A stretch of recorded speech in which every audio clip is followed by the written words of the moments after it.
சரி, சரி பெரிய ஆளுத விடு. நல்லதா எதா யூஸ்ஃபுல்லா போடுறா. இல்லாதவன், கஷ்டப்படுறவன் இத பார்த்தா ஏங்குவான்டா. இது எந்த வீடியோக்கு வந்த கமெண்ட்னா, நான் 12% பாடி ஃபேட்ட மெயின்டெயின் பண்றதுக்கு டெய்லி என்னென்ன சாப்பிடுறேன்னு சொல்லி போட்ட வீடியோ. சரி, கதைக்கு வருவோம். நான் அந்த வீடியோவ ஃப்ளெக்ஸ் பண்றதுக்கோ, இல்ல யாரையும் வெறுப்பேத்துறதுக்கோ போடல. It was purely for educational purpose. இங்க என்ன பிரச்சனைனா, நம்ம சாப்பிடுற சாப்பாட நல்லதா சாப்பிடுறதே ஒரு பிரிவிலேஜா பார்க்குறாங்க. ஆமா ஒத்துக்கிறேன். நம்ம நாட்ல ஈசியா கிடைக்கிற ஃபுட் சோர்ஸ் மோஸ்ட்டா கார்ப்ஸா தான் இருக்கும். கஷ்டப்படுறவங்களுக்கு அது மோஸ்ட் அஃபோர்டபுளாவும் இருக்கும். ஆனா, அதே கஷ்டப்படுறவங்க தேவையில்லாத எந்த விஷயத்திலயுமே செலவு பண்ணியிருக்க மாட்டாங்கன்னு நினைக்கிறீங்களா? நான் என்ன சொல்ல வரேன்னா, புரோட்டீன் அண்ட் ஃபைபர் ரிச்சான ஒரு மீல் எல்லாருக்குமே ஒரு அன்றாட தேவை.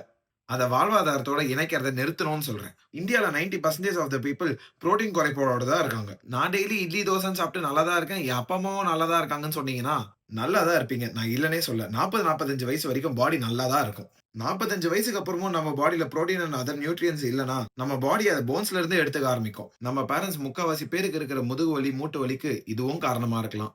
அவங்களோட ஹாஸ்பிட்டல் அண்ட் மெடிக்கல் பில்ல பாருங்க. என் அம்மாவோட ஒரு பில்ல பார்த்தீங்கன்னா, ஒரு மாசம் ஃபுல்லா சிக்கன சாப்பிட்டா கூட ஈடு கட்ட முடியாது. சோ நல்லத சாப்பிடுறத ஆடம்பரமா பார்க்காம ஒரு அத்தியாவசியமா பாருங்க. திருப்பியும் சொல்றேன். நம்ம பாடிய விட பெரிய சொத்து நம்ம கிட்ட கிடையவே கிடையாது.